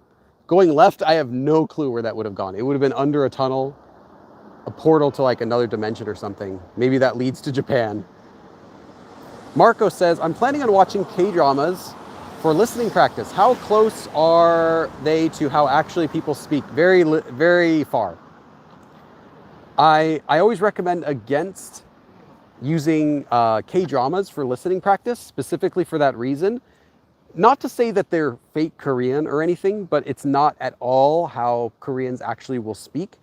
If you want a better idea of how they actually speak, these days I think YouTube is great for that. Twitch, if there are any Twitch streamers you want to watch, but YouTube is going to be how people actually speak, as well as variety shows in Korea. So if you do want to watch TV, make it a variety show is going to be much more useful than a drama, where dramas, they're going to be using a lot of advanced vocabulary, grammar, and while it's real Korean, you're not going to hear anyone speak like that in Korea.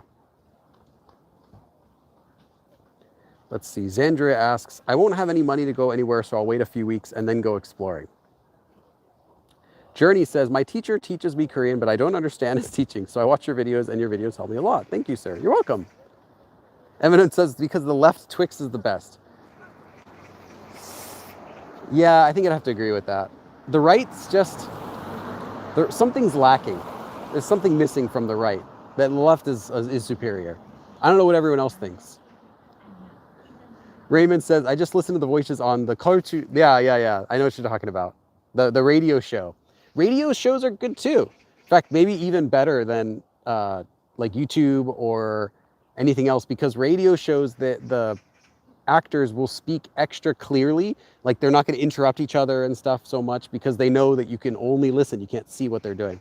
Radio shows are great. The only downside is you can't see anything. So a lot of people don't like listening to the radio. I don't listen to the radio except if I'm listening to, like, there are a couple podcasts I listen to, but besides that, I don't just randomly listen to the radio because it's kind of boring.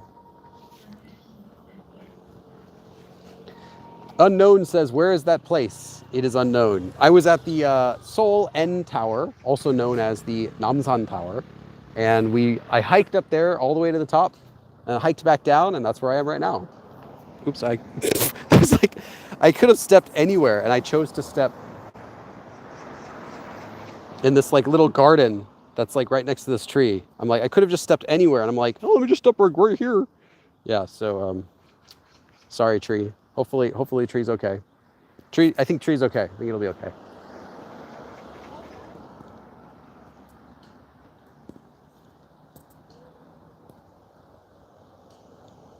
Lalo, sorry, I can't read your name, says, what are the best Korean textbooks? Mine! No. Whatever you like. I would get something that doesn't use romanization. I would get something that preferably has an answer key if it has any problems in it. And I would try multiple books. Maybe go to the library, see what they have. get some more. And try to find something that you like, because the best book is going to be the one that you actually make it through. So, you know, it could be the best book in the world, but if you read like one page and you stop, it doesn't matter. It could be the worst book in the world, but you finish it and you still get something out of it. Asha said, I learned how to write, read, and all other basics just by watching your videos. And how long have you been? Oh, that's cool. How long? I've been here this time since the beginning of May. And I'll go back to the US at the end of July. Yuntan Tomma says, I'll take this moment to thank you. You've helped so many of us. I mean, really, I mean when I say thank you, Billy. You're welcome. I'm glad I can help. Slay Slayer says, I can't learn particles, which is topic, object, and subject. How can I get over it? You can't just get over that. It just takes time, because the way that they use them, the object marker is a bit of an exception. The object marker is pretty straightforward how it's used for the most part. But for the topic and subject markers, you can't really just get over it. It's not like, oh, I'll tell you this and you got it. It's because it's a different feeling. Koreans use it based on how they feel, not based on the literal meaning of those words. So the only way to get to learn that feeling is just by doing lots and lots of practice. And that takes a lot of time. So there isn't really a shortcut for it. Now, I have videos that will teach you how they actually feel. Like if you want to know what is that feeling, search how to feel the topic marker on my channel. And I've also done videos where I talk about the feeling of the subject marker. But yeah, and then the object marker as well. I have a live stream all about that. But at the end of the day, it just still takes time. Church lady said, are you taking us to lunch? Well, Kai donated $5, which did I see that already? I don't know if I saw it. Hold on. Let me see if I got it. I don't know what I'm going to buy for lunch today. Does anyone have suggestions? Slice. I think the signal here is a little bit spotty too. It's not and come out having perfect knowledge of everything about those topic markers and subject markers, object markers, because they're not used, because just knowing how they're used isn't all. So yeah, it's impossible just to say, I'll just learn it in a minute. It is possible to learn all the rules about how they're used in a couple hours, but it's something that you just need to get. Yeah, of course it's possible. Tons of people do it. Clutch X Shadow says, what is a good next step after finishing your beginner series? A good next step after the beginner series, so that's my 100 episode free beginner course. I know many of you have used that or seen parts of it. After you finish that, I mean, you could really do anything you want, but if you want to stick within the Billy ecosystem, I'll say, I have a new series that I'm still uploading right now. There's also a book called Korean Conversation Made Simple. And there is the free course called Korean Conversation Course. It's on my channel. Right now, I think we're up to episode 9.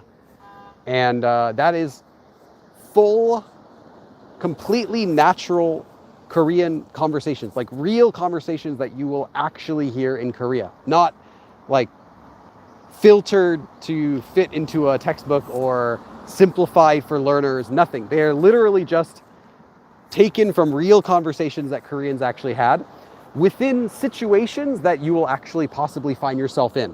So it's not going to be like two Koreans discussing like botnology, like trying to decide like, you know, about DNA testing or something. It's not like really specific situations that you'll never find yourself in.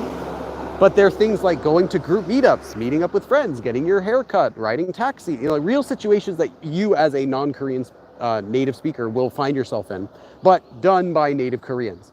So yeah, that's again a completely free course. There's a book for it, which is paid if you want to support me, that has all of them and like 5 extra on top of it. But yeah, the course is free. I would start with that after you finish with the beginner course. Those are gigantic lessons. I think the first one is like 37 minutes. So if you do that, you won't ask me what to do next for a long time. It's got a lot. As well as PNTNCICLK, that username says, 안녕하세요, new learner here. Your free lesson helps me a lot. 고맙습니다. You're welcome. We're getting close to the 2-hour mark. I'm definitely going to shut this off before 2 hours. I'll take a few more questions. If you have anything you'd like to ask. Unknown says, what is TOPIK? That is the test of proficiency in Korean. So that's just one of the many Korean tests that you can take to test your Korean level. That is offered multiple times per year in many places.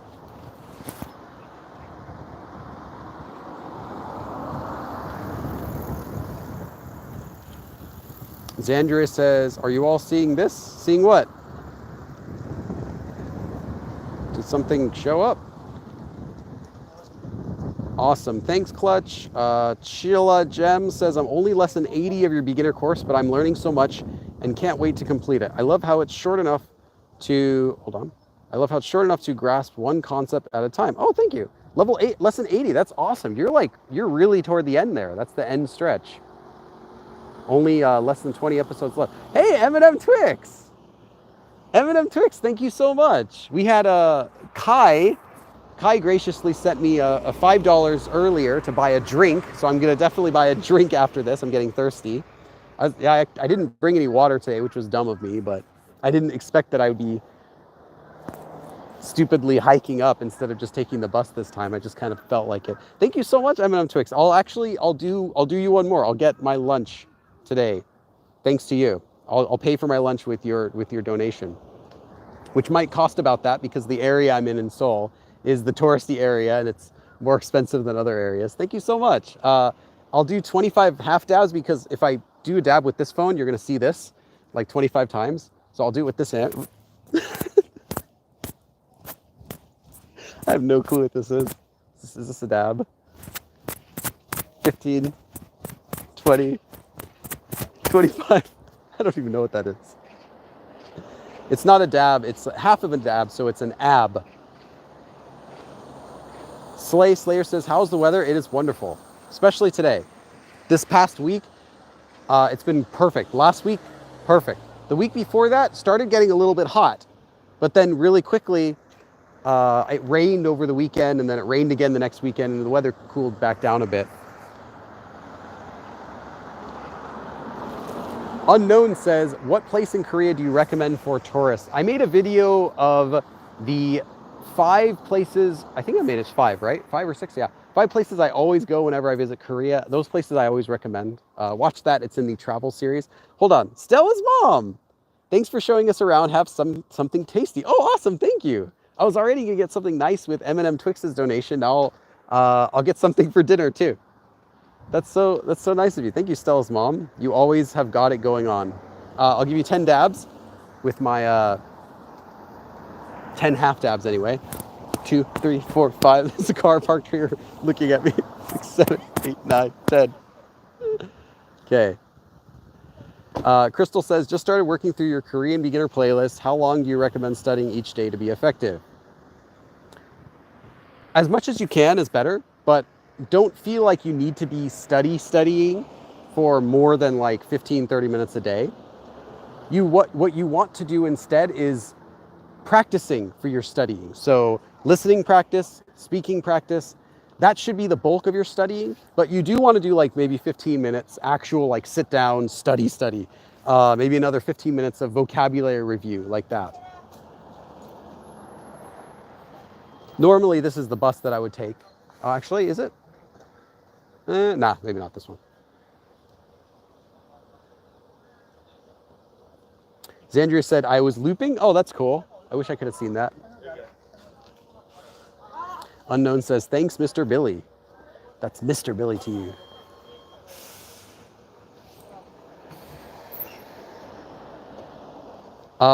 PNTNCLK. I'll just take a couple more questions, then we're definitely going to stop. We're stopping in exactly 9 minutes. I'm not going 1 second over the 2-hour mark. Believe me. So if you have any questions, now is your time to ask. 9 more minutes, and then I'm shutting off the stream. You asked, do I work inside South Korea? I do not work here. I mean, I do my YouTube videos. I'm doing the streaming right now in Korea, but I don't have like a job here. I don't work at a company. I don't teach English here. Ellis says, are there going to be more lives in South Korea? I'll try to do one more live by next month, but I'm not sure where that's going to be or when yet, because I have to see how my schedule is going to go then. Aisha says, are there any textbooks or other materials you would recommend which are the best for learning Korean? Yeah, I recommend other YouTubers as well. So I'm totally open about this. I like a lot of YouTubers for teaching Korean. These days there are so many and a lot of good ones. I did a video last year. It's like a bug. I did a video last year. Get off. Like some, I don't know, some giant bug land on my face. Okay. But as I was saying, I did a video last year, like March, I think, where I recommend my top YouTube channels for learning Korean. And I think I gave like, I don't know how many recommendations, 20 or something. Some of those channels are now no longer active, which is just a normal part of YouTube, but I think most of them are. So go ahead and check that video out and give some of them a subscribe. Let them know I sent you. But yeah, I think YouTube's great. I think there are lots of people out there who are like passionate about teaching and a lot of people who know what they're doing. So you can find a lot of good content out there now.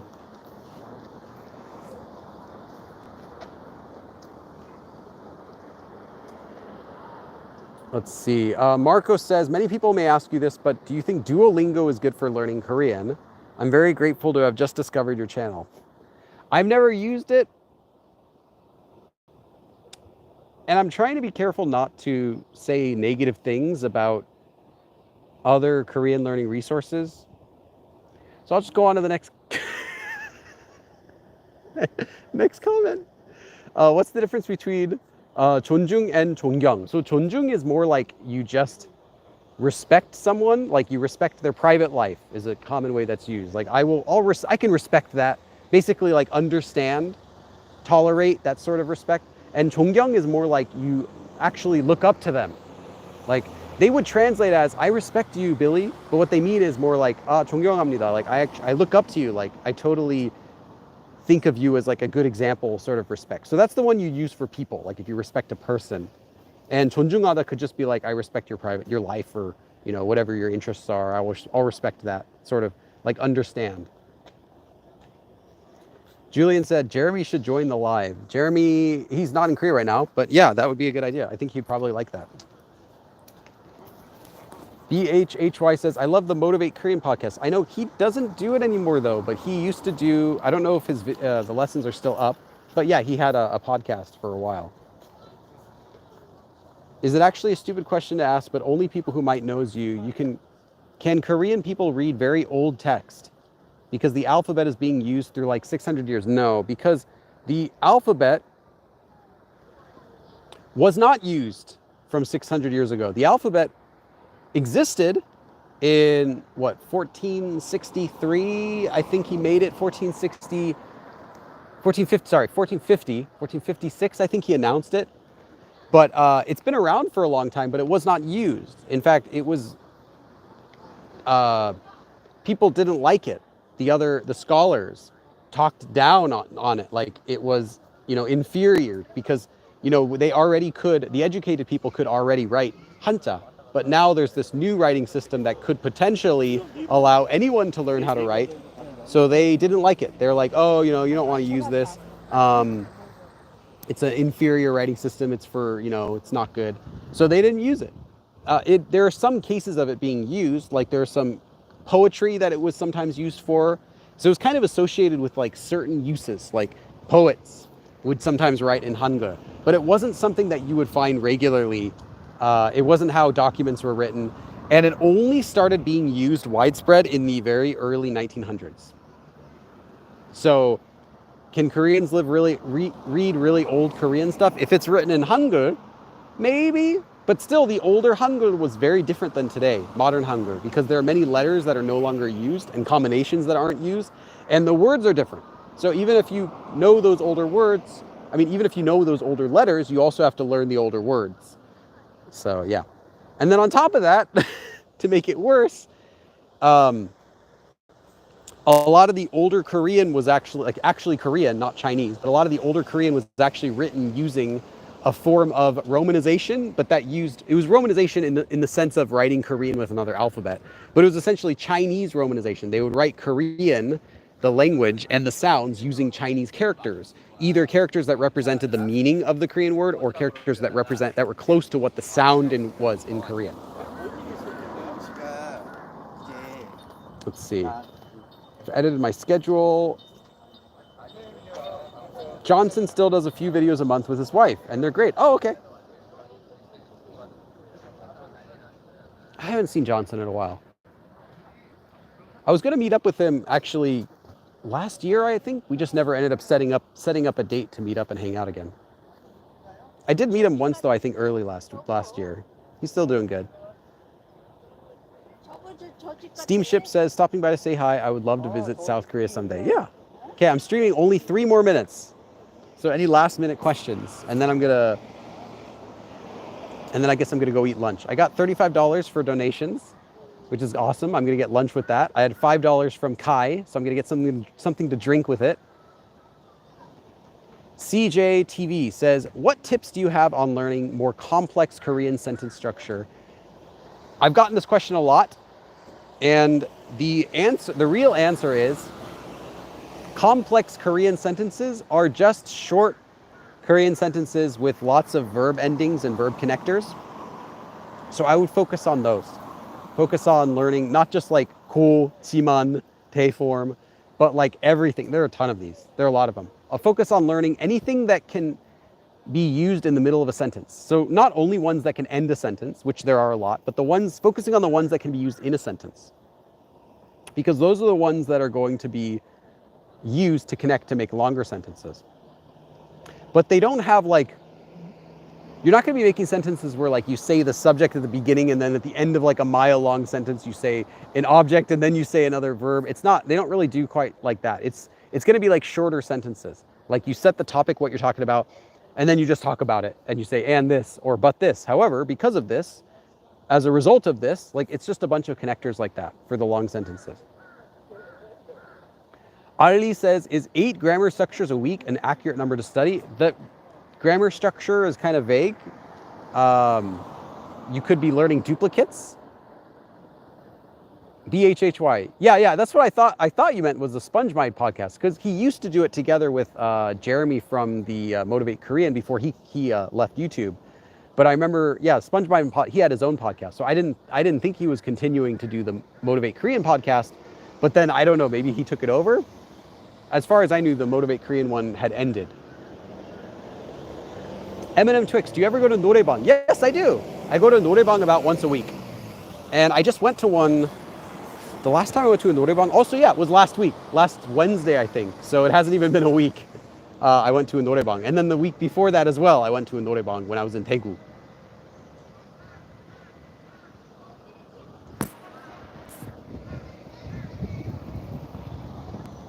Okay, less than 1 minute. Less than 1 minute before we end the stream.